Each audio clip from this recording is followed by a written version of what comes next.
pengembangan sistem informasi. Di chapter kemarin kita membahas tentang blok-blok apa saja yang ada di sistem informasi. Sekarang kita membahas bagaimana cara mengembangkan sistem informasi. Di dalam cara-cara ini juga ada hubungannya dengan bagaimana cara menganalisis, ya, metode menganalisis. Nah, tetapi di sini secara umumnya ya, di bagian tertentu itu dijelasin juga agak detail gitulah. Sementara kalau di part 2 ini detail banget sampai dia pakai using UML, ya, detail. Oke, baik, ini ngebicarain apa sih sebenarnya? Ya, bab 3 ini lebih mendetail tentang proses pengembangan sistem, tentang prosesnya, bagaimana cara mengembangkan sistem. Nanti ada langkah-langkahnya, ada foundationnya, dasar-dasarnya.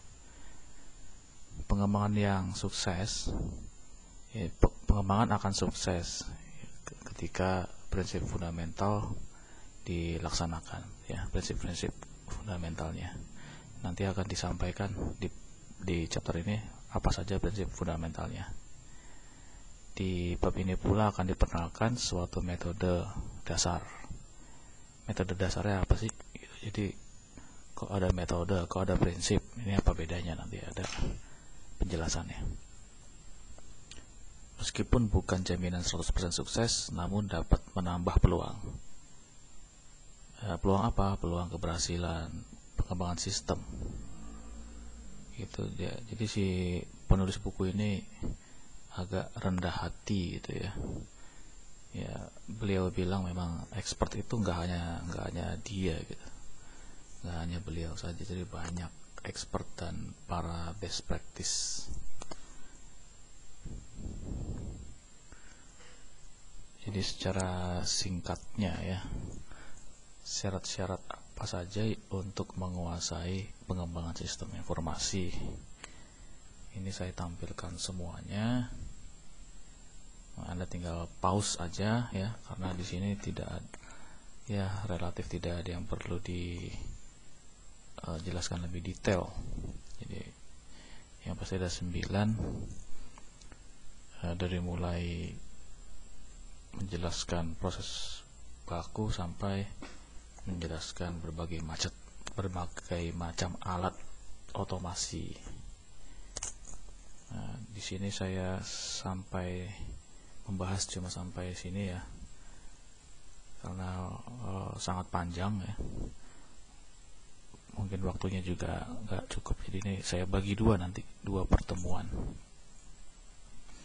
Baiklah, kita mulai dari motivasi, atau kita jelaskan CMM itu apa. Itu lebih fokusnya ke arah CMM sebenarnya.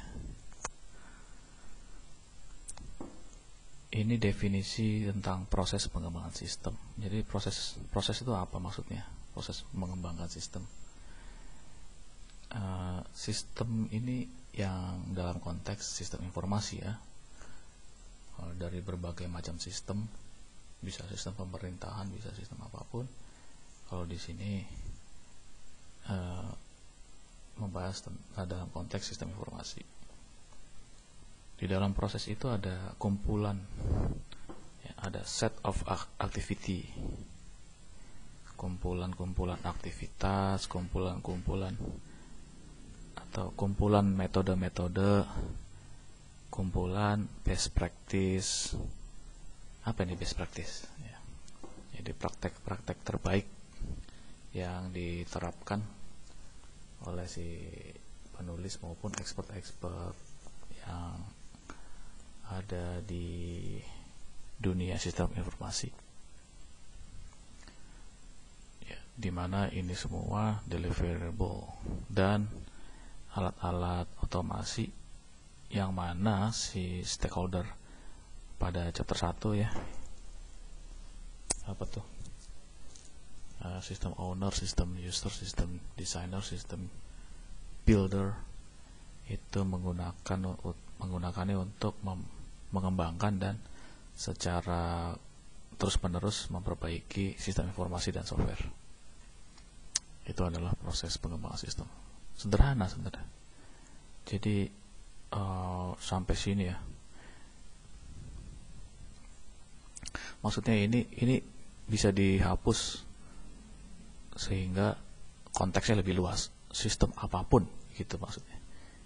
Sistem apapun terdiri dari aktivitas, metode-metode, terapan-terapan terbaik bisa disampaikan dan bisa menjadi alat yang otomatis yang mana stakeholder used to develop and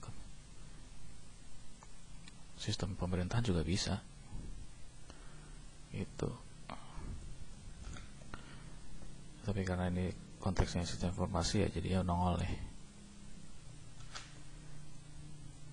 Dijelaskan dalam paragraf bahwa seiring berjalan waktu maka proses pengembangan menjadi semakin dewasa. Lah ini kok ujuk-ujuk langsung semakin dewasa ya, jadi konsekuensinya ya mengembangkan proses pengembangan, konsekuensi logis kalau baru mulai startup itu sebutannya ya bayi gitu ya.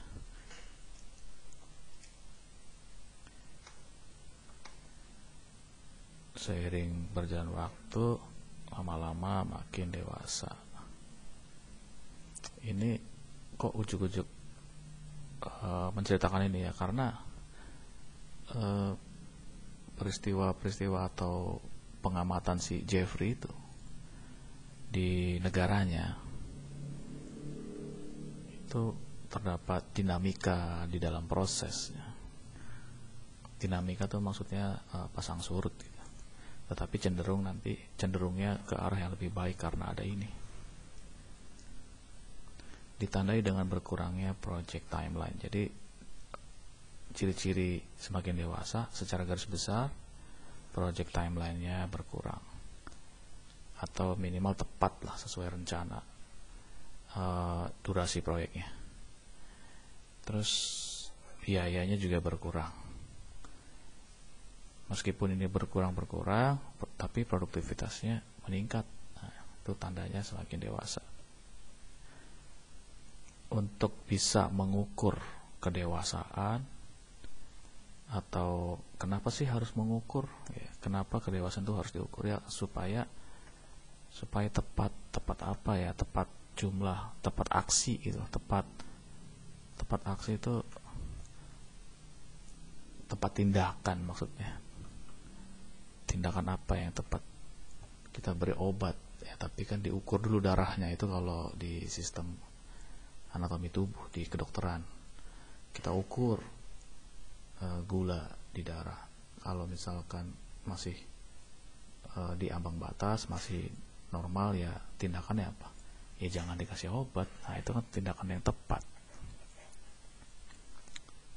Jadi harus diukur gitu. Prinsip itu nggak usah ngomongin mata kuliah ini, itu prinsip umum ya. Kebutuhan mengukur itu gitu. Untuk apa mengukur ya? Supaya ini tadi tepat. Nah di sini si Carnegie Mellon karena kebutuhan itu dia membuat software ya untuk mengukur, untuk memenuhi kebutuhan apa? Kebutuhan mengukur kedewasaan. Nah, dan membantu meraih benefit dari kedewasaan tersebut. Lalu pengukuran itu dinamakan ini CMM gitu. Jadi model kedewasaan kapasitas kedewasaan. Selain untuk industri, CMM juga bisa dipakai untuk pemerintahan. Nah, tadi yang saya katakan sistem apapun itu sebenarnya ini masih umum sebenarnya, masih umum. Atau mau lebih ekstrim sistem pemerintahan di DPR gitu. Di DPR itu kan ada proyek tuh masuk ke prolegnas tuh, maksudnya dikasih waktu sekian, durasi dan biayanya juga ada untuk menelurkan suatu undang-undang. Nah, di dalamnya ada gimana cara menentukan undang-undang dan penerapannya dan seterusnya itulah. Terus continuously. Ya, ini terlalu melenceng nanti ya. Ya, intinya ini masih umum lah si sistem, cuman karena konteksnya sistem informasi ya jadinya khusus 5 maturity level. Jadi kedewasaan tuh ada 5 level. Pertama adalah chaos. Artinya apa chaos? Ya berantakan gitu ya, kacau atau berantakan. Apa ciri-cirinya? Langsung aja ya. Oke, langsung aja. Jadi prosesnya tidak konsisten. Proses apa? Ya kan ada input, ada proses, ada output. Ya kalau di tukang masak, ya proses masaknya dia tidak pakai takaran misalkan.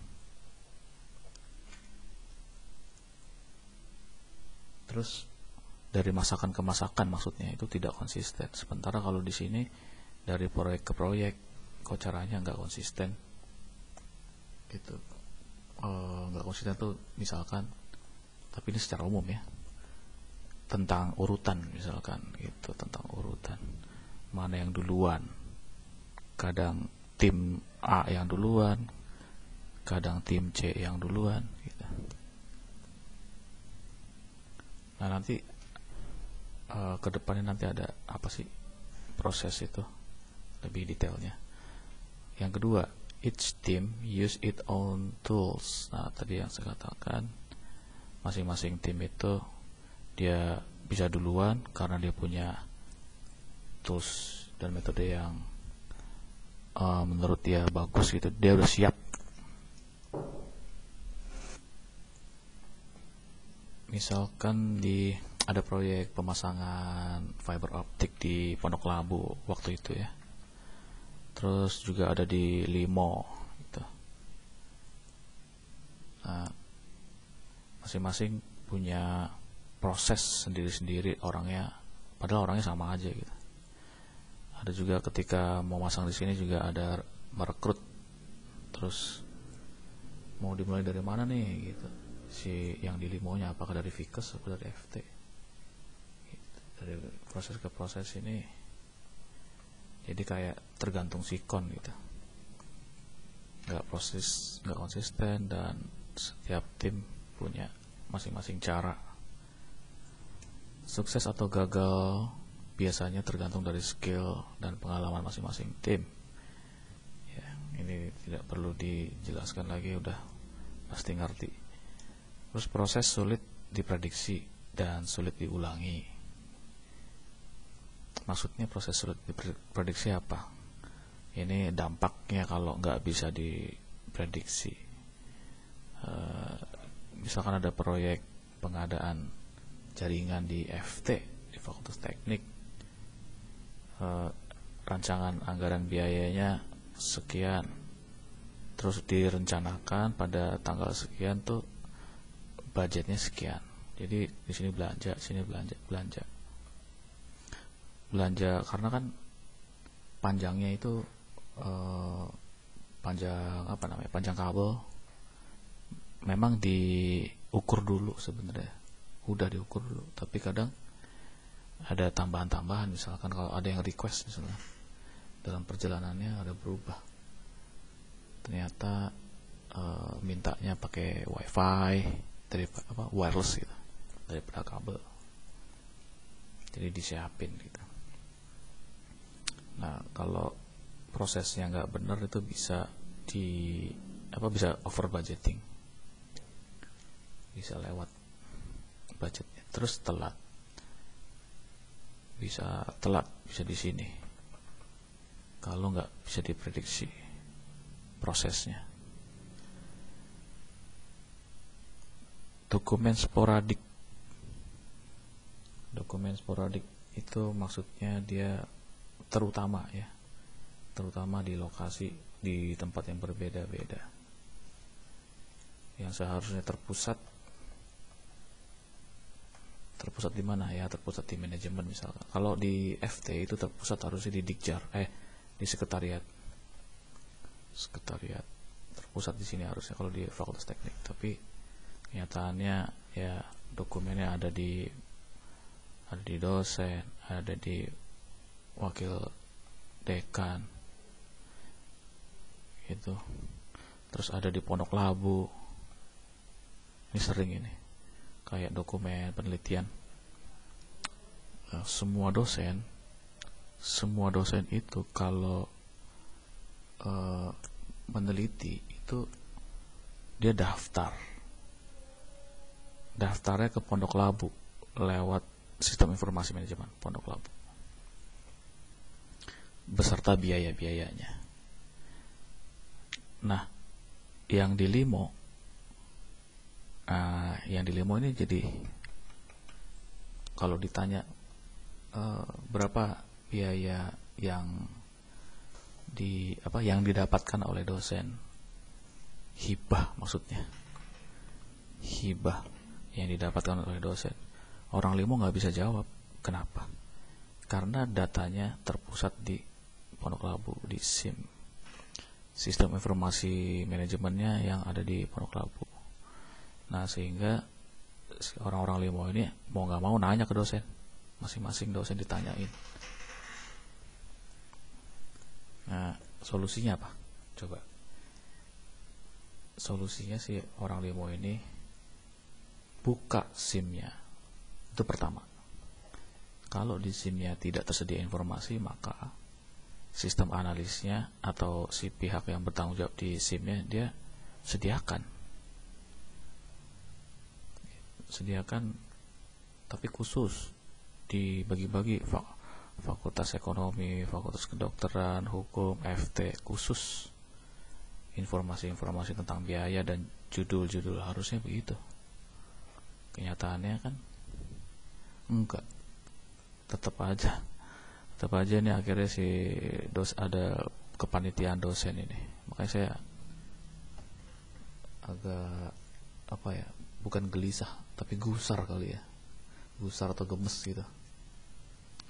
Karena sebenarnya SIM ini udah berjalan berapa, 4 tahun apa 5 tahun ya, mulai dari 2016 itu udah ada SIM. Tapi mengenai informasi biaya atau hibah yang didapat dari dosen itu, dosen dari industri misalnya, itu dibutuhkan itu oleh BAN PT, akreditasi data-data itu. Semakin banyak hibah yang diterima itu semakin bagus, artinya berarti berkualitas, katanya BAN PT begitu. Nah, untuk mendapatkan informasi hibah, total hibah, itu akhirnya terpaksa si dosen-dosennya ini yang menyerahkan ke Limo gitu. Jadi ribet, udah masukin ke SIM sini, masukin ke sini juga. Itu yang bikin gemes tuh, udah 5 tahun. Nah, tapi akhirnya bikin sendiri ya di fakultas itu, namanya SIDO, sistem informasi apa nih saya lupa, dosen apa ini elektronik kali ya, sistem informasi dokumen elektronik gitu. Ini masih pakai, ini udah saya pernah ceritain kalau nggak salah ya di pertemuan keberapa, itu pakai Google Sheet untuk sementara sama Google Form. Tapi lumayan lah kalau mau nyari-nyari di situ. Saya juga nyari informasi tertentu adanya di situ. Sampai mana tadi ya? Sporadik. Nah, ini Sidul ini bukan sporadik, dia terpusat gitu. Jadi insya Allah nih FT beranjak dari, sudah tidak di posisi chaos nih organisasi ini, FT ini. Tidak konsisten dia project. Kalau di dunia kampus atau dunia pendidikan tuh pendidikan tinggi ya, tapi bisa juga pendidikan di menengah, itu kan sama-sama semester kan. Cuman kalau di kampus ini lebih rumit. Ini maksudnya intinya project dan semester ini punya kesamaan. Kalau di dunia pendidikan, semester itu juga bisa dibilang proyek karena dia ada start sama finish. Ya, semester sekarang kan semester genap ya, genap. Mulainya startnya dari Feb atau dari Januari ya. Terus berakhirnya di Juni ya. Gitu loh. Ini bisa disebut proyek. Nah, di dalamnya kan ada aktivitas-aktivitas ya. Ada, terus kalau udah selesai dievaluasi. Apanya yang dievaluasi? Ya, tadi yang jumlah apa namanya? Hibah. Terus dicatat. Terus jumlah penelitian. Judulnya ada berapa? Terus dicatat. Nah, itu nanti dievaluasi. Mencapai target apa enggak? Setiap semester sama itu proyek sifatnya.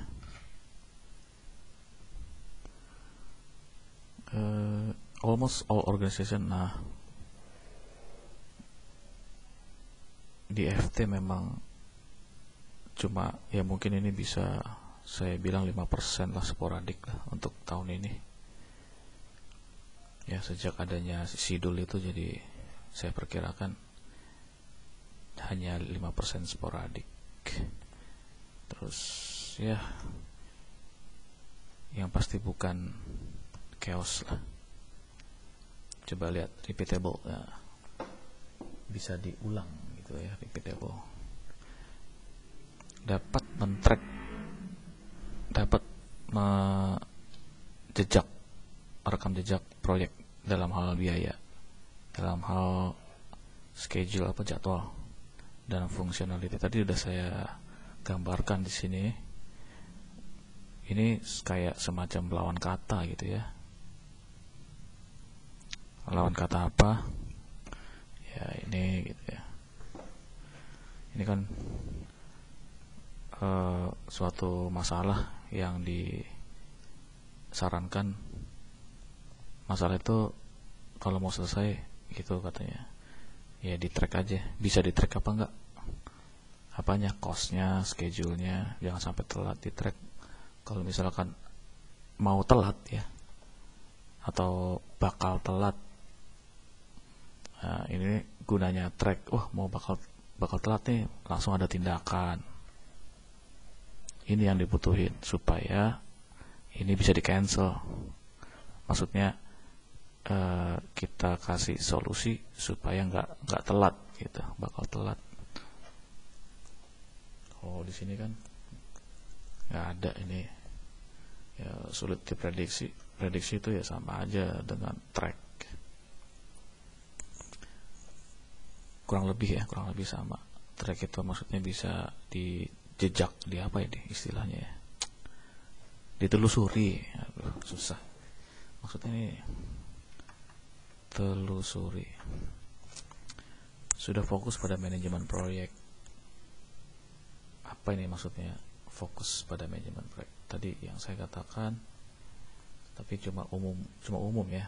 Manajemen proyek itu ada 3 elemen ya, yaitu SDM, sumber daya manusia, budgeting, sama waktu. Ini yang dasarnya ini ya. Ini yang dasar. Misalkan ada proyek sistem informasi, SDM-nya ada berapa jumlahnya dan jenisnya apa saja, duitnya gimana, terus finishnya kapan. Ya udah kita kelola sedemikian rupa. Kalau misalkan orangnya kurang, dikelolanya seperti apa? Ya ditambahin dengan orang sendiri yang lagi nganggur. Tapi kalau semuanya kerja terus masih kurang juga, ya mau nggak mau dia hire. Nah, ketika hire, budgetnya ada apa enggak? Terus kalau budgetnya ada, nah apakah waktunya bisa bukan dihemat diselamatkan gitu loh. Karena kan hire itu butuh waktu. Negosiasi gaji, honor. Nah, waktu yang terbuang itu apakah masih bisa nih? Kan butuhnya satu, karena ada waktu yang terbuang, akhirnya ya udah tambah 2 daripada resiko telat. Emang kenapa kalau telat? Apalagi kalau bukan penalti ini, atau penalti sih, kalau saya ngeliat di skripsi ada penalti.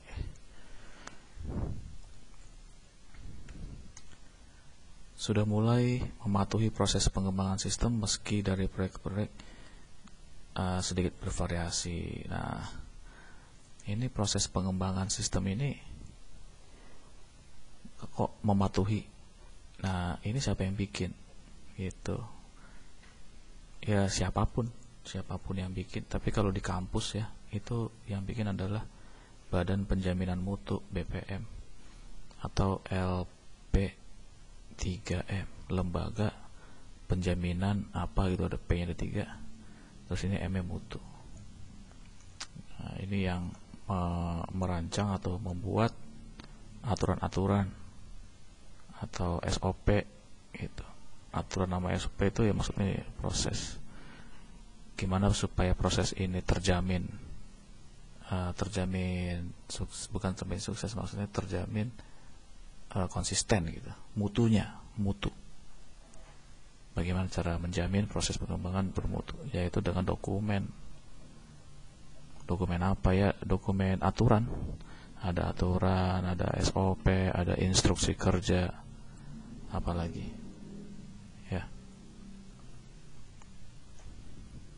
Kalau nggak ada instruksi kerja, nggak ada SOP, jadi kayak yang tadi bikin masakan nggak pakai takaran, jadinya nggak bermutu itu masakannya, mutunya nggak stabil.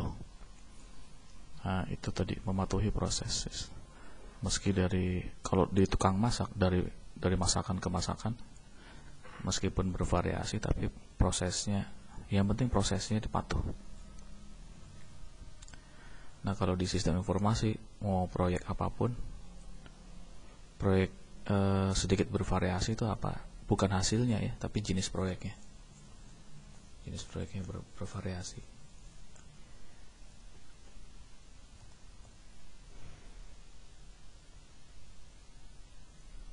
Ada usaha untuk mengulangi kesuksesan. Nah, ini yang penting, ada usaha. Proyek manajemen yang efektif menjadi pondasi standardized proses. Oke, apa nih manajemen proyek yang efektif? Ini kayaknya lebih lengkap nanti kalau di chapter berikutnya ya. Di chapter berapa itu ya?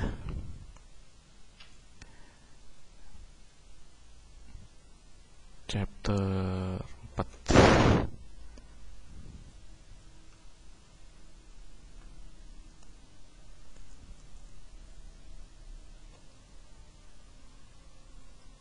Tapi sedikit aja mungkin ya yang dimaksud dengan proyek manajemen kan tadi saya katakan minimal tuh 3 ya, SDM, budget, sama waktu ya, sama time. Nah, efektif itu apa yang dimaksud dengan efektif? Nah, ini ada di pengantar teknik industri ini.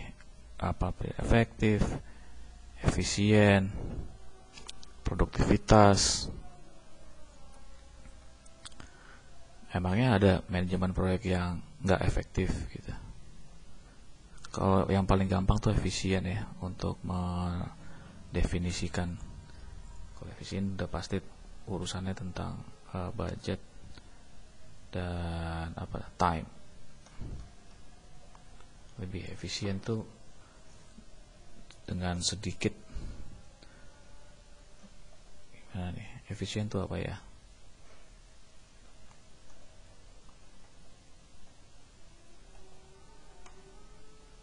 Ini hasil. Terus apa nih? Di sini tuh modal ya. modal, SDM, terus metode gitu. Hasilnya kan ini sama-sama duit nih. Nah, kalau di sini biaya, kalau di sini untung. Nah, efektif itu dengan modal yang hanya segini aja, maksudnya tuh tidak ditambah modalnya, nggak ditambahin, nggak dikurangin, tapi hasilnya naik, itu baru efektif. Nah, kalau efisien, ini dikurangin, modalnya dikurangin, SDM dikurangin, metode bisa dikurangin nggak? Mungkin ya bisa. Baru ini namanya efisien dan efektif. Kenapa dan efektif? Ya karena kan dia naik. Coba kalau dia diam, hasilnya sudah ditetapin, keuntungannya cuma $10.000, terus ini diturunin, itu namanya efisien aja maksudnya, efektifnya enggak. Nah, project management efektif gimana dong? Berarti dengan SDM yang tetap, budget yang tetap, waktu yang tidak dikurangin, tetapi nanti hasilnya meningkat. Apapun hasil itu satuannya di dalam project management. Nah, akhirnya project management ini menjadi pondasi. Harus dijadiin pondasi. Kalau nggak dijadiin pondasi ya sama juga bohong gitu. Project management bisa efektif, tapi nggak dijadiin pondasi. Kita lanjut ke define. Define itu kan kata dasarnya define, terus ditambahin jadi terdefinisi. Terdefinisi itu jelas gitu. Kalau undefined ya belum jelas. Apa yang dimaksud dengan jelas gitu.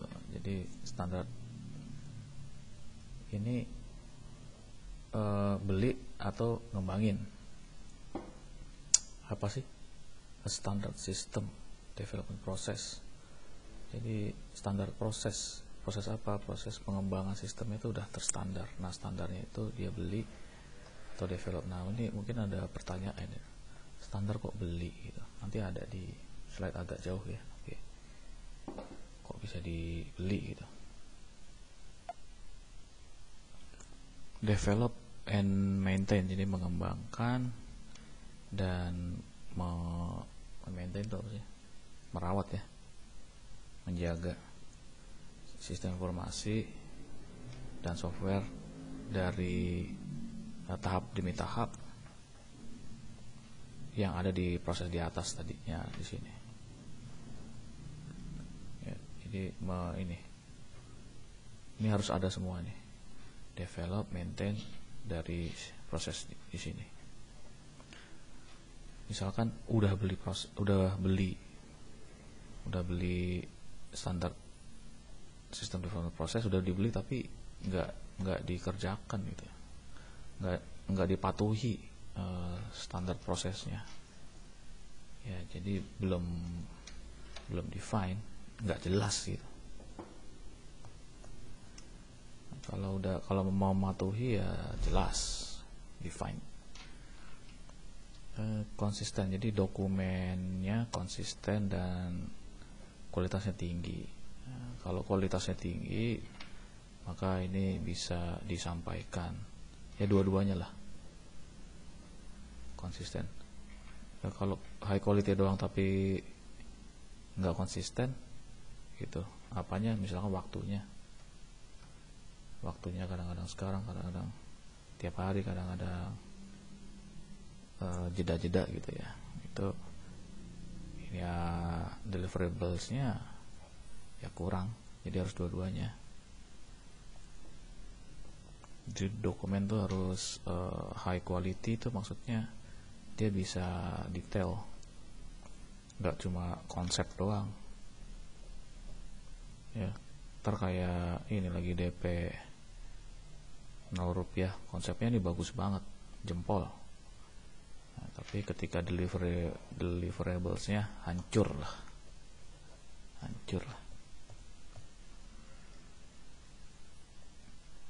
Maksudnya di kampanye ya, maksudnya konsep-konsep di kampanye 2017 tuh bagus, tapi deliverablesnya hancur berantakan.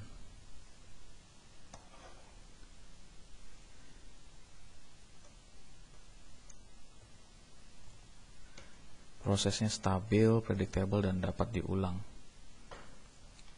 Itu prosesnya stabil. Ya, stabil itu apa artinya? Banyak ya satuannya. Bisa waktunya stabil, bisa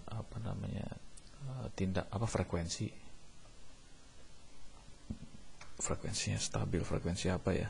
Jadi dari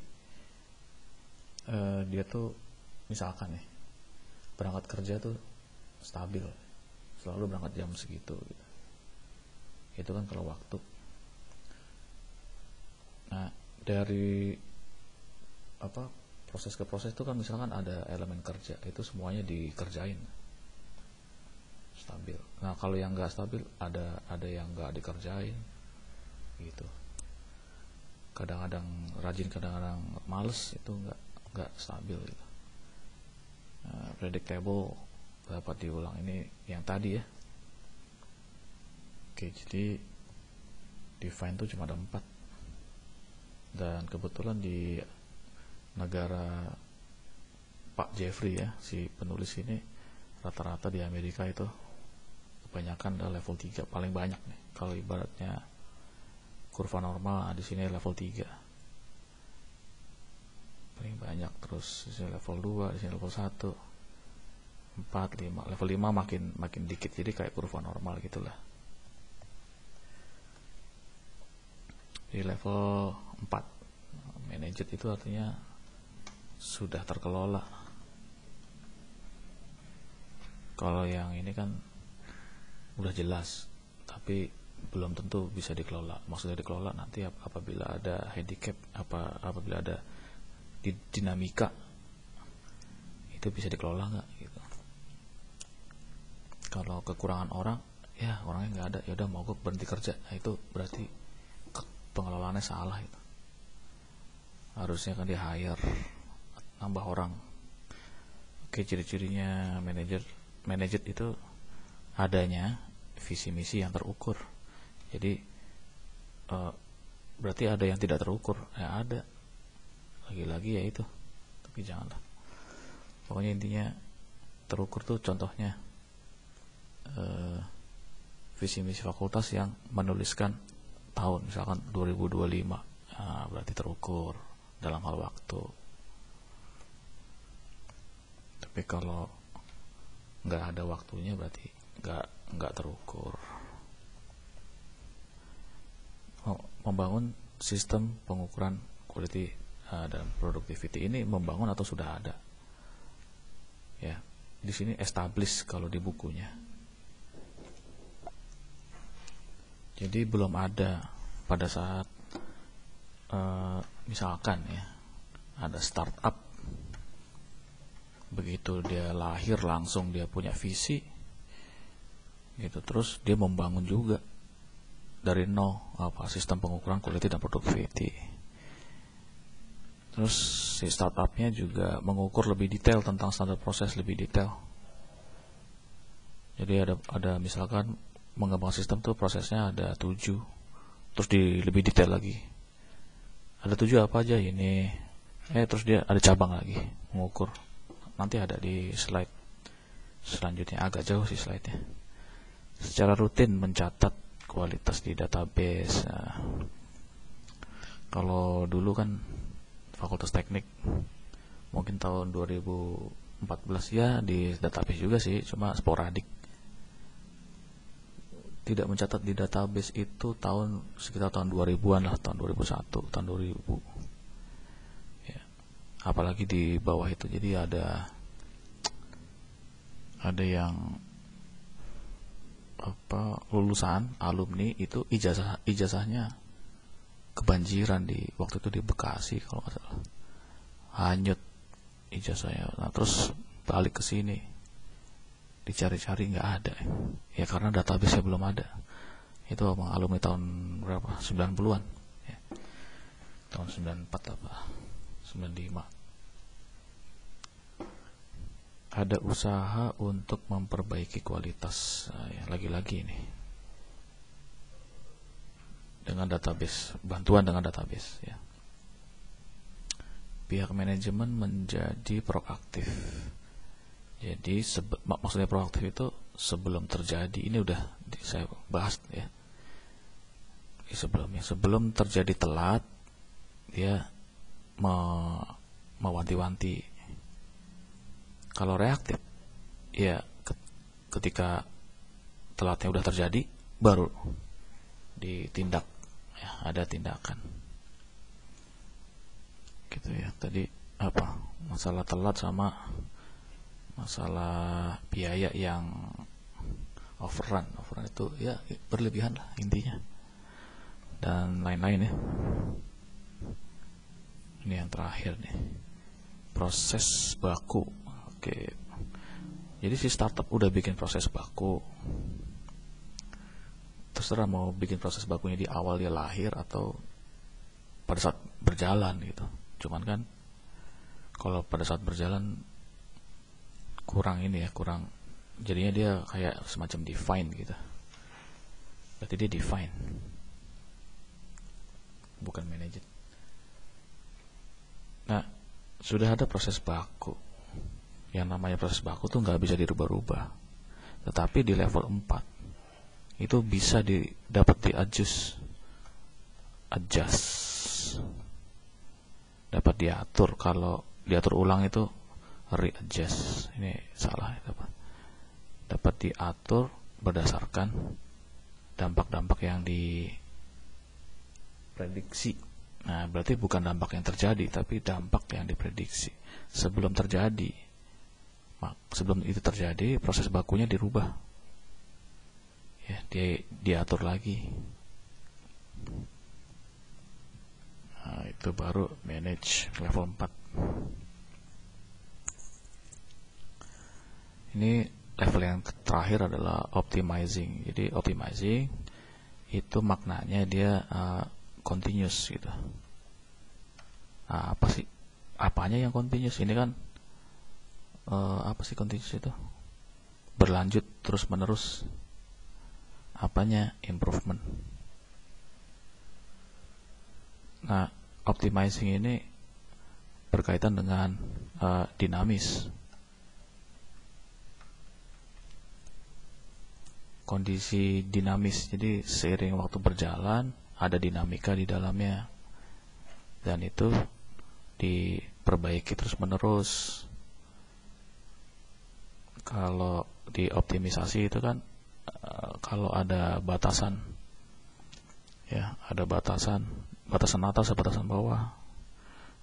Kita memutuskan sesuatu jangan sampai di luar batas, jangan sampai di luar batas bawah. Ya usahakan di tengah atau dipepetin sini atau dipepetin sini.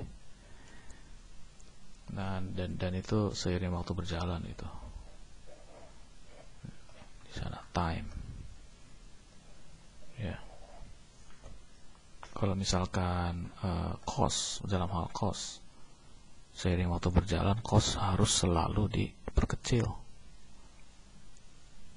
Kalau jadi di segala sisi ya, misalkan dalam hal biaya, dalam hal harga,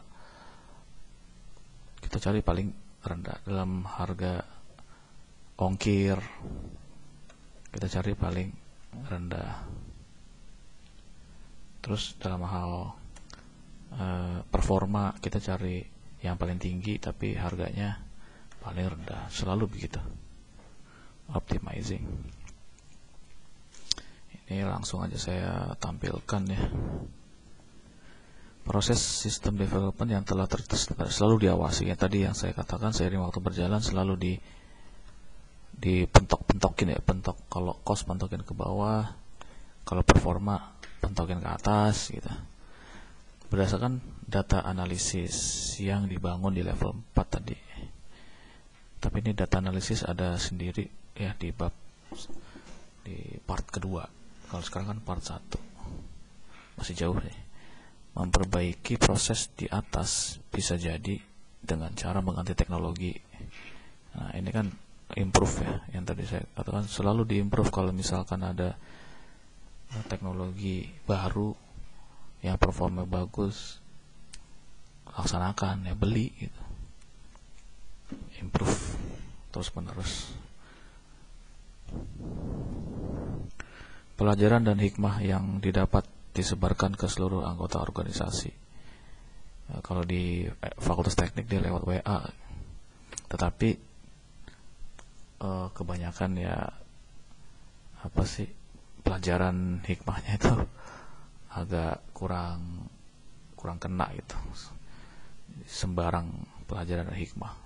Maksudnya di sini adalah khususnya tentang efisiensi gitu. Oke. Jadi khusus inefisiensi saja yang disebar, dan beserta solusinya apa kalau ada inefisiensi dalam proses bisnis di Fakultas Teknik itu.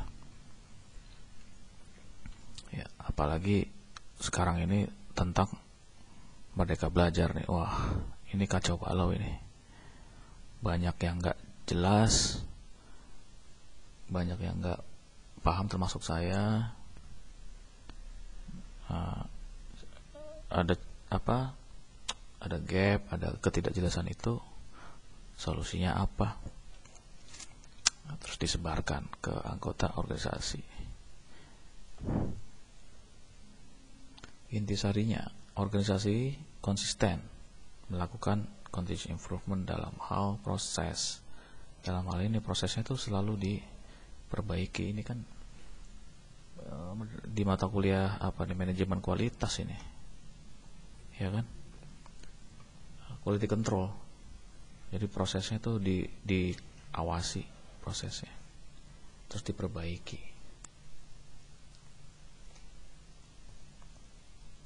Iya, kita ini bukan barang baru gitu ya, maksud saya. Intinya itu konsisten terus dalam hal ini yang tadi saya bilang, seiring waktu dia selalu continuous improvement. Langsung aja, kelamaan. Ciri organisasi level ini semakin ke bawah semakin baik gitu ya. Ciri-cirinya ke proyek durasi, kalau level 1 tuh 30 bulan, kalau level define tuh 15 dan seterusnya ya. Anda silakan pelajari sendiri perbedaan-perbedaannya. Oke, kita kembali ke back to slide 3, ke 9 syarat. Itu tadi baru ngejelasin yang ini aja nih. Nah, sekarang kita jelasin ini. Sebelum ngejelasin ini, apa hubungannya? Nah, ternyata dia kan ngomongin sistem nih. Ada level-level gitu.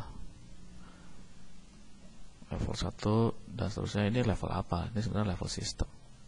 Nah, ternyata sistem ini juga punya siklus hidup sistem. Terus juga punya metode pengembangan sistem. Nah, siklus hidup sistem dan metode ini seringkali itu ketukar gitu. Seolah tuh sama dalam hal siklusnya. Jadi ini punya siklus, ini juga punya siklus, sehingga ini bisa dianggap sama aja. Ya. Siklus kan begini.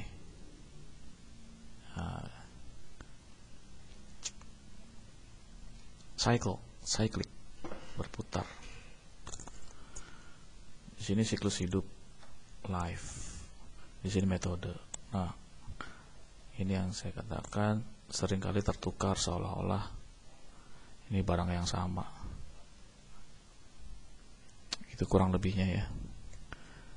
Maksudnya kenapa sih kita harus mau pakai ngebedain segala gitu.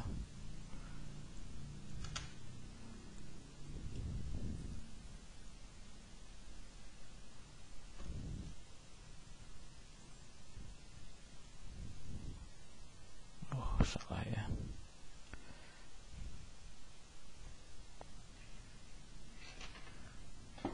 Sebelum kita membedakan, ya ini pertanyaan, mengapa harus membedakan? Karena ini seringkali incorrectly interchange. Ini saya anggap interchange-nya aja, kalau incorrectly-nya enggak.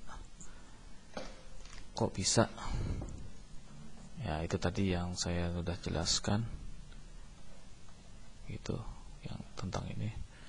Jadi seolah-olah tuh life cycle bisa dipertukarkan, padahal dua hal yang lain, yang berbeda. Apa bedanya? Kalau jadi ternyata saya bikin gede aja. Nah, di dalam siklus ini ternyata metodenya ada di dalam ini juga gitu, tapi ini adalah life cycle. Nah, di dalamnya ada metode. Ini singkat cerita nih. Jadi ini ada ini metode untuk mengembangkan sistem. Misalkan kalau ada sistem yang udah usang nih. Misalkan ada sistem yang udah usang. Sistemnya dari sini maksudnya. Jadi si sistem operasinya di sini udah usang. Contohnya kayak Jelly Bean ya, yang di Android itu. Kenapa usang? Karena ada kebutuhan tentang keamanan, misalkan keamanan handphone ditambah dengan face recognition. Nah, face recognition ini kan membutuhkan kamera atau sidik jari, peralatan sidik jari. Nah, kalau face kamera jangan dah, yang sidik jari aja.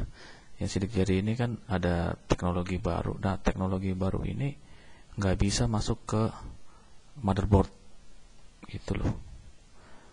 Motherboardnya si Jelly Bean gitu. Karena handphone itu bukan modular dia dibandingin PC.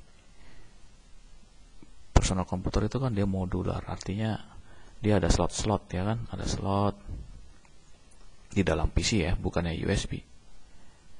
Nah, slot ini bisa diisi macam-macam. Jadi bisa di-upgrade sampai mungkin 5 tahun ke depan kita tetap pakai motherboard yang sama. Nah, sementara kalau Jelly Bean ini nggak bisa, dia tuh udah embed. Udah nggak bisa diapa-apain. Nah, kemudian ada kebutuhan tentang keamanan handphone dengan menggunakan sidik jari, yang mana dia pakai teknologi baru, teknologi pengenal sidik. Nah, teknologi pengenal sidik ini nggak bisa masuk ke motherboard, jadinya motherboardnya usang deh.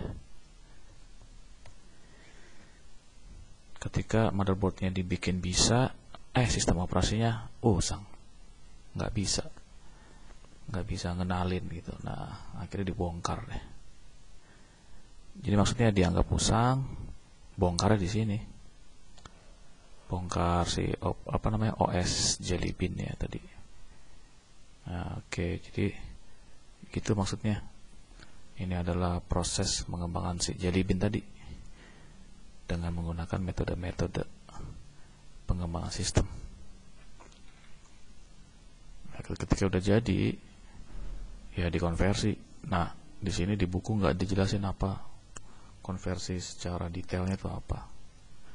Nah, kalau saya asumsikan konversi ke platform. Ke platform apa nih dikonversinya? Kalau Jelly Bean kan udah pasti konversi ke Android. Platformnya Android. Ya. Nah, kalau sistem informasi, nah kita bikin konsep sistem informasi, misalkan tentang siakat ya. Ayo kita bikin tentang siakat, informasinya apa saja, terus bikin diagram DFD, bla bla bla. Nah, kalau udah selesai, tiba saatnya konversi. Mau di platform apa? Nah, mau di platform Windows atau Linux. Nah, ternyata siakat platformnya ada banyak, lebih dari satu lah. Jadi dia pakai Linux di servernya, tapi ketika nyampe di mahasiswa atau dosen dia pakai browser, berarti Java atau JavaScript atau JS itu ya, JSON.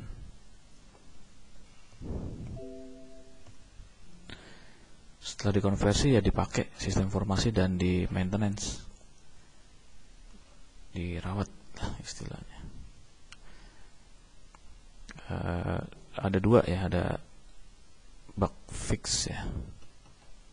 Ini ngerawat kalau misalkan ada kesalahan-kesalahan error ketika sedang memproses, kok nggak hang, kok ada laporan not found, ada device not ready atau tidak dikenali ya, itu bug fix.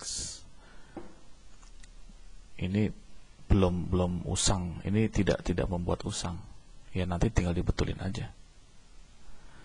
Nah, yang bikin usang tuh yang tadi, kalau ada kebutuhan yang sangat urgent,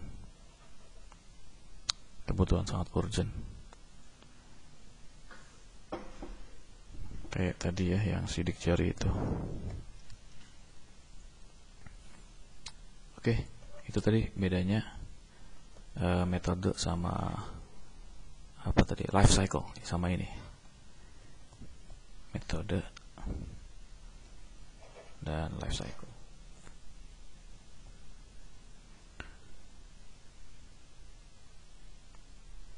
Ada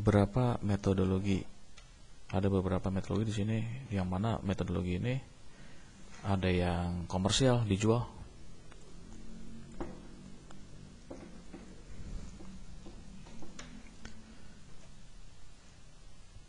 kalau di dunia website itu kita mengenal WordPress ya.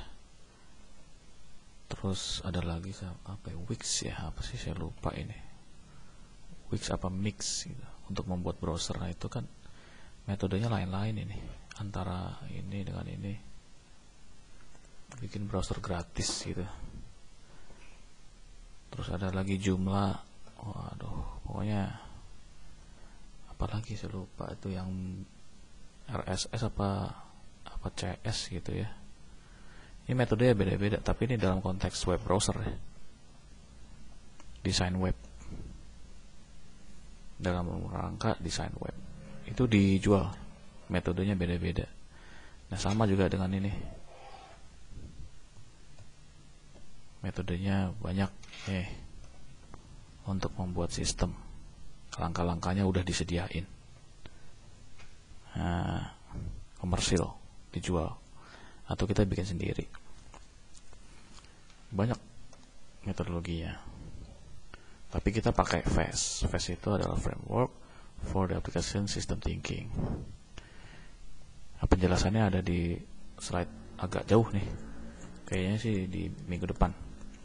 Jadi ini adalah metode. Jadi FAST ini metode hipotetik, katanya hipotetik. Hipotetik itu secara bahasa Indonesianya, singkat ceritanya, belum terbukti, jadi kayak ya, hipotesis itu kan dugaan ya. Ini masih dalam dugaan, tapi teorinya udah masuk akal gitu ya. Teorinya logis meskipun hipotetik. Nah, dan dia tangkas, agile, dan cukup fleksibel terhadap jenis proyek di atas kertas. Ini kok kita ngomongin metodologi sih gitu. Ya ini tadi kita lagi ngomongin ini. Kalau life cycle kan begini gitu. Kalau metodologi gimana? Ya ini, apapun metodologinya harus memastikan bahwa pendekatan yang diterapkan di semua. Ini garis besarnya di sini. Jadi pendekatan apa? Pendekatan yang konsisten, yang bisa dihasilkan berulang-ulang. Ya, pada metodologinya tuh dipakai terus untuk bisa menghasilkan terus. Jadi dia diterapkan tuh metodologi diterapkan, tapi di semua proyek.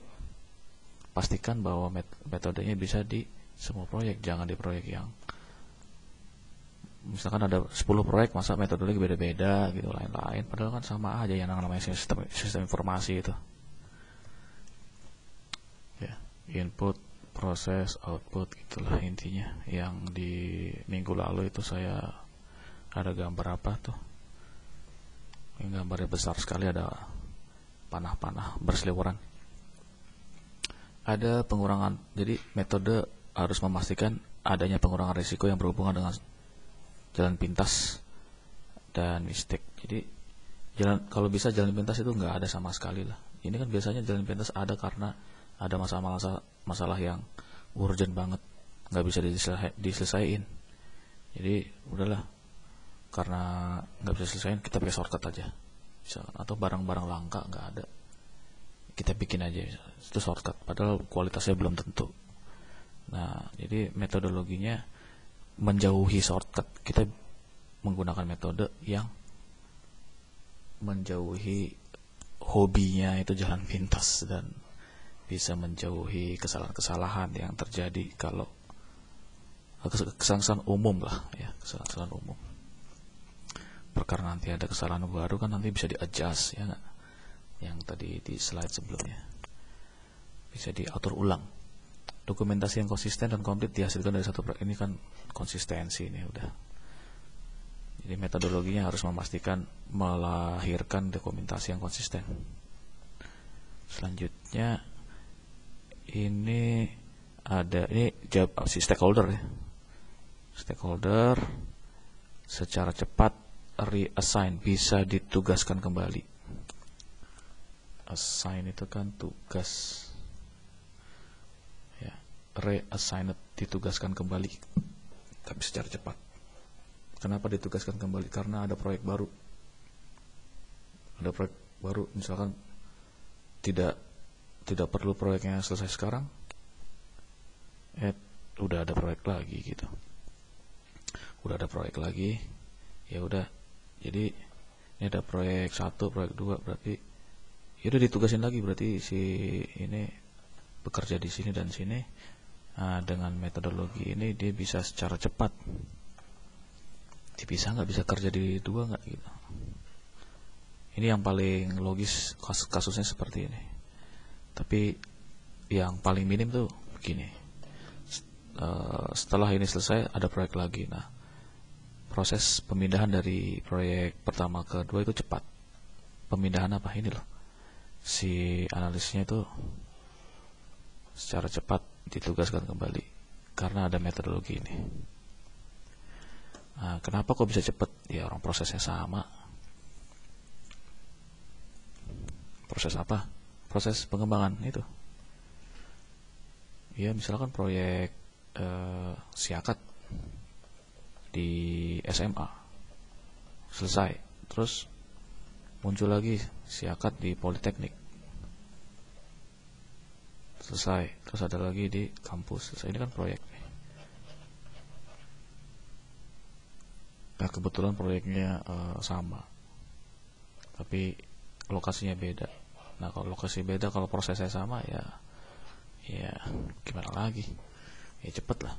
Sering bergantinya tim pengembangan, hasil proyek ke proyek tetap bisa dimengerti ketika kenapa kok ini berganti terus ya.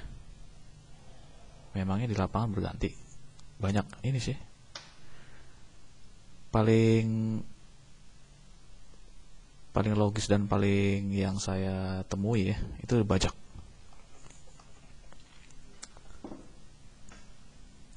Ya saya punya teman yang ya dia kalau di dunia kerja tuh ada istilahnya kutu loncat itu. Nah, ini kawan saya ini kutu loncat juga ternyata, karena dia nggak puas, dia iseng-iseng wawancara, nggak tahu alasannya apa dia nggak masuk gitu. Wawancara ditawarin gaji lebih besar. Nah, akhirnya dia pindah, dia resign ya, mengundurkan diri, tertulis. Itu bukan dibajak kasar, itu dibajak halus oleh perusahaan lain. Nah ini, selain dibajak apa ya, misalkan males, dipecat gitu kan, jadi ganti, atau overload, dia nggak mampu 2 proyek, yaudah 1 proyek aja, terus ada tim baru gitu. Nah, ini ya, jadi agar tetap bisa dimengerti ini metodenya, meskipun ketika mereka follow new proyek, itulah metodenya yang harus dibuat sedemikian rupa untuk memastikan bahwa semua ini bisa lancar lah, terjamin kelancarannya. Baik, kita kembali ke 9 syarat tadi ya, berarti ini udah kelar. 1, 2, 3. Selanjutnya menjelaskan 10 prinsip dasar. Nah, tadi yang dikatakan fundamental tadi, kalau ini dilakukan semua, sukses, peluang sukses ya, peluang suksesnya naik ya. Tadi kan dikatakan meskipun bukan jaminan 100%, tapi peluangnya naik.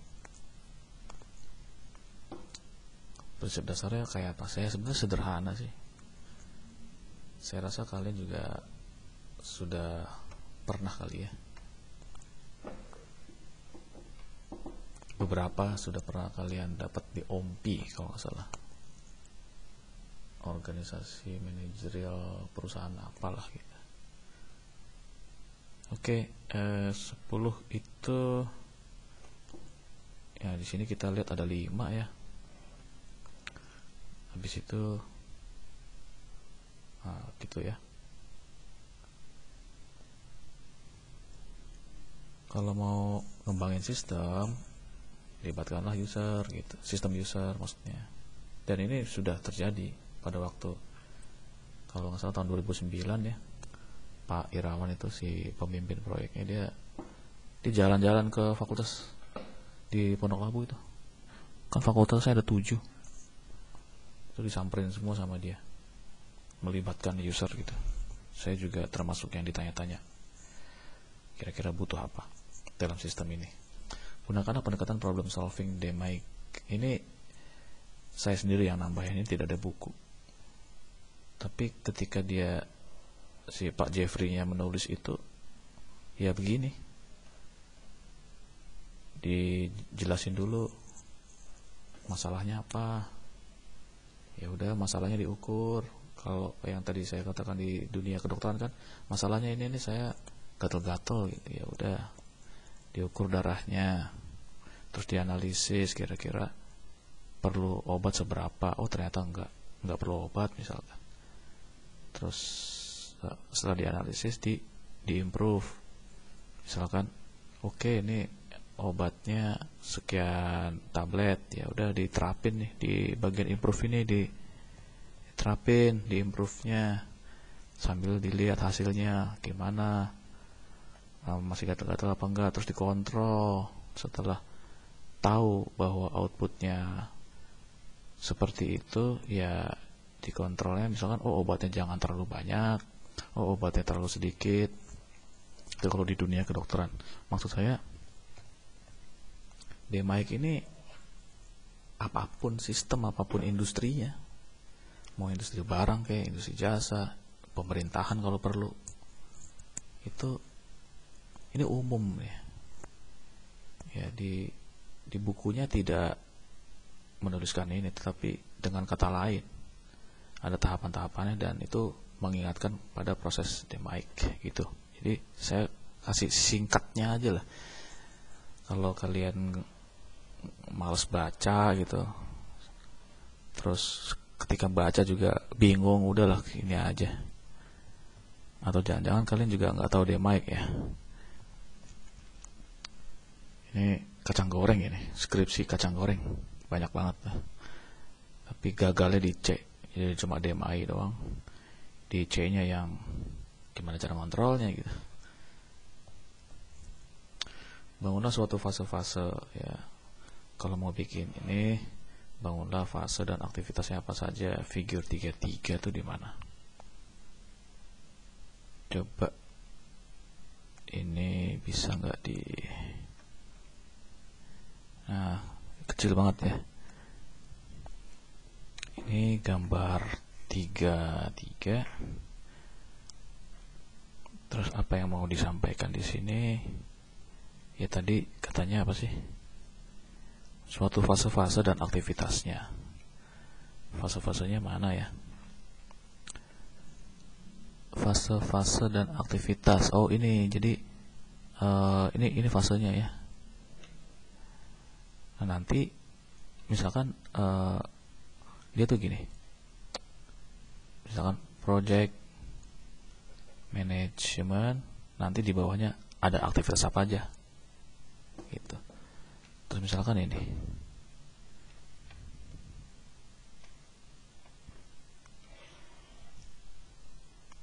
logical design, bisa baca nggak? Tuh ya, ini logical design. Jadi fase logical design itu ada apa aja? Nah nanti ada apa aja nanti diukur di sini pakai gancar. Maksudnya direncanakan, maksud saya ya. Direncanakan. Logical design yang pertama itu sekian, butuh waktunya.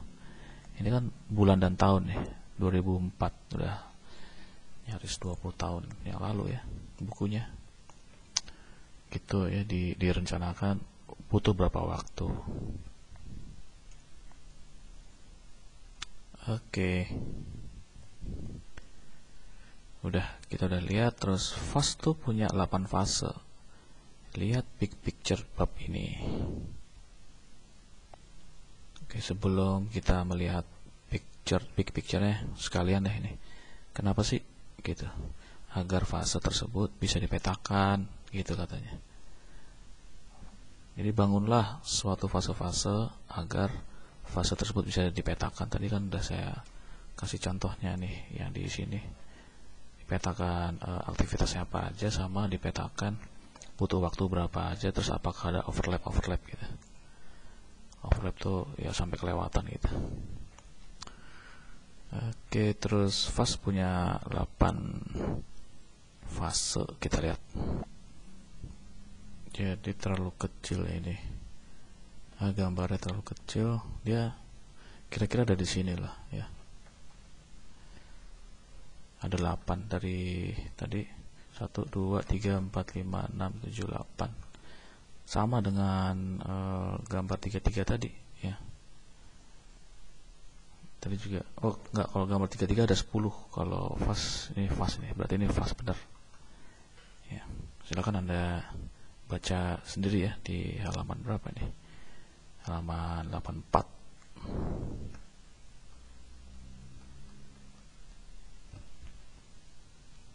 Ini yang tadi ya, ada 10. Maksud saya ini bukan fase ya. Yang fase itu yang 8 tadi. Oke, next ya, ini prinsip ke-4 sekarang. Document throughout development. Ketika menulis C++, kapan kita mendokumentasikan? Ini cuma contoh aja, contoh kecil ini. Nah, si penulisnya mengatakan sebelum nulis program ditulis dulu konsepnya, gitu katanya. Konsep program itu kayak misalkan flowchart,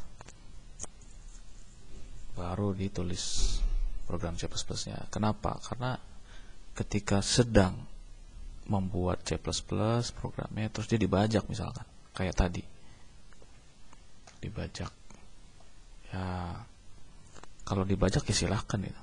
Saya sudah ada konsepnya. Nah kalau belum ada konsepnya, nah dulu pernah tuh tapi lain kasus ya. Kalau di sini ada kaprodi tanpa menyebut, yang pasti bukan teknik industri. Jadi pokoknya ada kaprodi, dia keluar, tapi juga membawa dokumen-dokumen yang penting gitu, dokumen pencatatan kinerja prodi gitu. Nah harusnya ini didokumentasikan terpusat di sekretariat harusnya. Ini tidak dilakukan. Nah makanya ketika dia keluar, ya amsyong, tapi itu kasus tahun 2000-an lagi gitu ya. Jangan belakangan, seharusnya dokumentasikan dulu. Oke, ini cuma penjelasan ini. Oke, itu intinya itu. Pendokumentasian di seluruh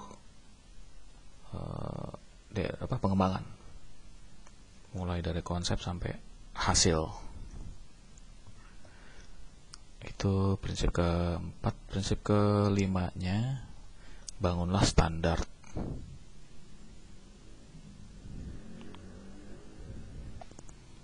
Apa yang dimaksud dengan bangunlah standar di dalam hal sistem informasi? Ini contohnya ya. Gini dulu deh, intinya jangan sampai berlainan sistem. Ini kalau konteks standarnya standar sistem, kan bangunlah standar. Nah di sini standar sistem.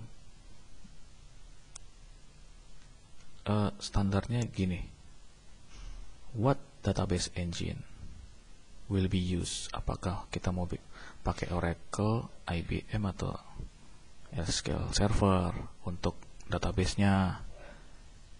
Tuh, ingat, intinya jangan sampai berlainan.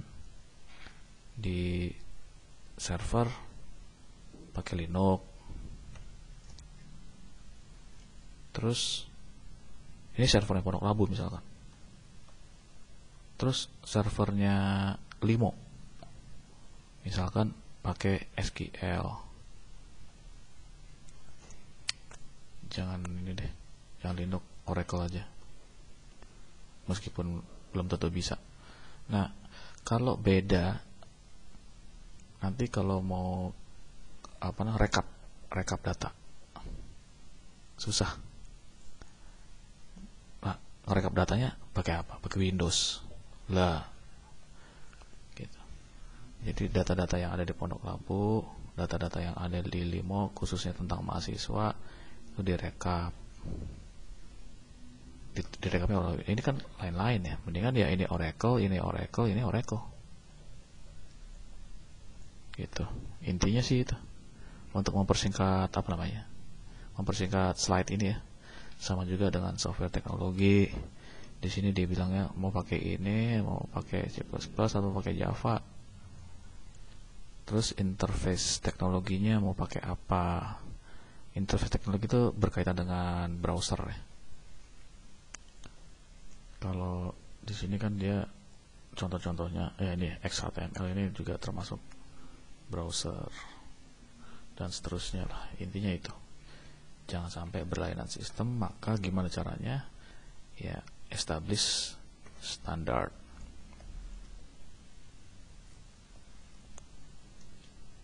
Oke, 10 prinsip pengembangan sistem. Ini prinsip ke-6, manage the project and process. Ya sama aja lah, lihat aja di CMM tadi. Apa sih tadi CMM? Yang level 1, level 2 sampai level 5. Manage the project. Gimana cara memanage project? Ini kan tadi udah saya jelaskan. Ada yang dikurangin, ada yang ditambah, terserah. Ada yang diganti, terserah apa nih satuannya, parameternya mau manage mau waktu, SDM atau budget, duit.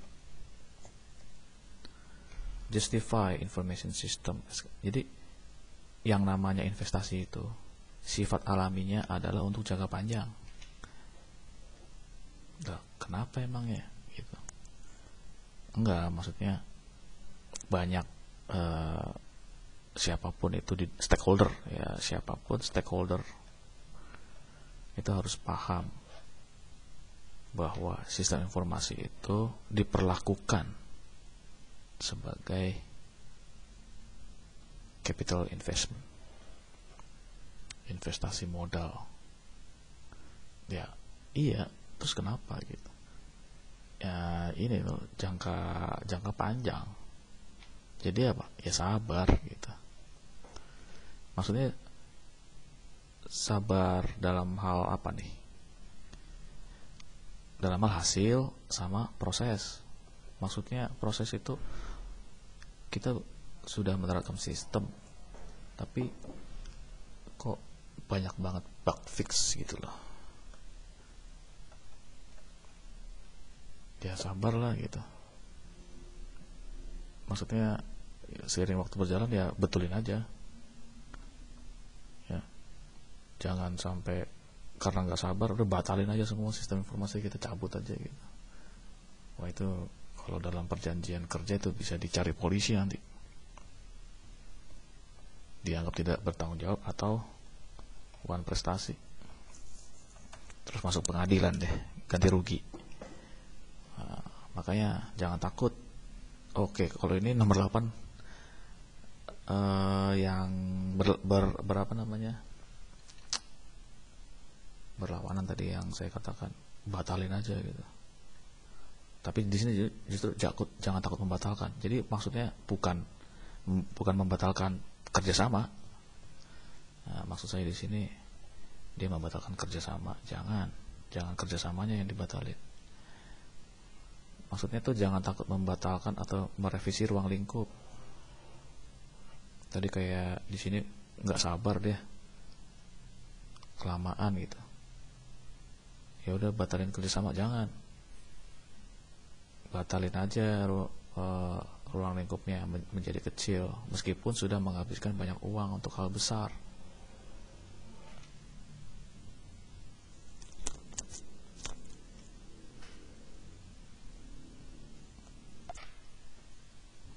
Dan ini sudah terjadi nih nanti di tapi dalam rangka upgrade sih ya, dalam rangka upgrade sistem ya. Jadi bukan terlalu membatalkan ya. Jadi e-learning 40 ini kan sudah mengeluarkan biaya. Terus ini mau di-upgrade menjadi lebih fit, kayak tadi Jelly Bean di-upgrade menjadi Oreo atau apa. Jadi handphonenya diganti gitu, dijual atau ya dibuang gitu aja gitu. Nah kalau di e-learning 40 ini menjadi, tunggu sebentar, jadi e-learning ini adalah Moodle, sistemnya dia pakai Moodle 3.7 kalau nggak salah.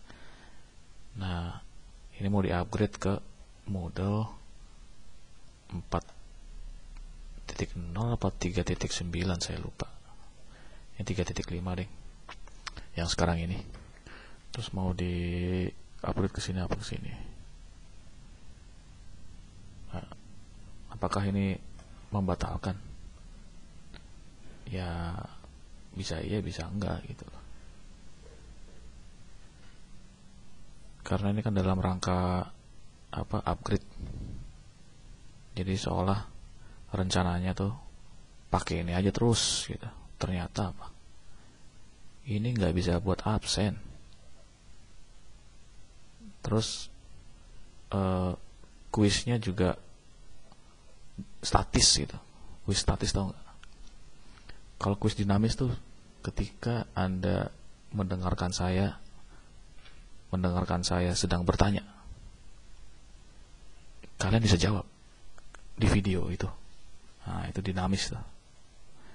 Dan ini bisa dikerjakan oleh Moodle antara inilah. Nah, karena ada kebutuhan itu tadi, ya udah batalin aja deh yang e-learning 40 tadi. Dibatalin. Padahal udah keluar banyak duit. Nah, terus merevisi ruang lingkupnya. Tapi di sini menjadi lebih kecil ya. Kalau ini malah lebih gede. Menjadi lebih gede. Cuma kasusnya agak mirip tapi bedanya di sini doang. Divide and conquer. Nah, itu prinsip. Dibagi-bagi dulu masalahnya, terus di conquer itu apa sih? Dikuasai, gitu ya. Outlining the problem.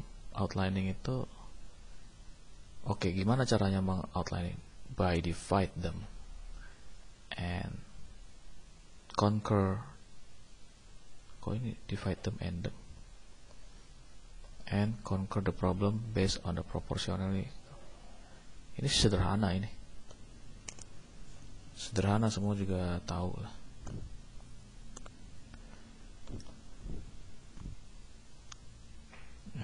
Standar lah.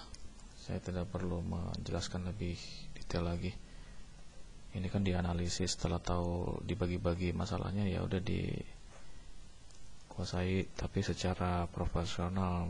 Setelah dibagi-bagi terus, misalkan ini di sini butuh orang 100, di sini butuh orang 10, di sini butuh orang 5, orang 2. Ya, yang ini dulu lah, yang di conquer masalah yang ini. Masa yang ini berdasarkan proporsional aja sama kita punya kemampuan apa enggak. Design system for growth and change. Ini artinya apa? Kalau dalam bahasa Indonesianya berarti sistem merancang, ya, bukannya merancang sistem, ya, bukan. Jadi sistem merancang untuk pertumbuhan ya dan perubahan. Bukan merancang sistem. Tapi sistem itu gini, sistem itu kan input, proses, output. Di dalamnya ada subsistem yang saling bekerja sama untuk menghasilkan tujuannya output. Itu sistem. Itu namanya sistem. Nah, kalau sistem merancang, jadi kita kan mengenal sistem informasi. Nah, dalam menghasilkan informasi ini output dari informasi apa sih? Nah, outputnya apa ya? Ya, informasi. Penyajian data. Inputnya apa? Data. Diproses. Nah, kalau merancang itu outputnya apa? Output dari merancang adalah apa? Bisa produk. Produk itu terdiri dari barang dan jasa gitu. Ini adalah outputnya, dia diproses sama, terus ada inputan, ini proses, ini outputnya. Ini adalah merancang. Bikinlah sistem, ya, bikinlah sistem merancang yang terus bentar. Ini begini ya. Sorry saya ralat. Jadi mendesain sistem untuk sistem untuk ini. Outputnya adalah gimana caranya tumbuh dan berkembang, berubah. Sistem yang mengakomodir, yang bertujuan untuk ini. Nah, desainlah sistem ini.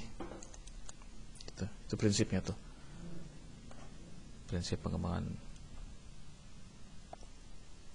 Baik, sudah 1,5 jam ya. Kita sedikit saja di sini ya. Kita lanjut di pertemuan berikutnya ya. Kita back to slide.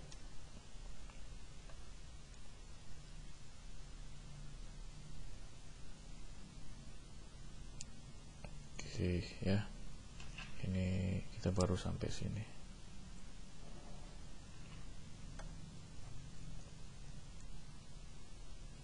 Oke, sekian. Terima kasih.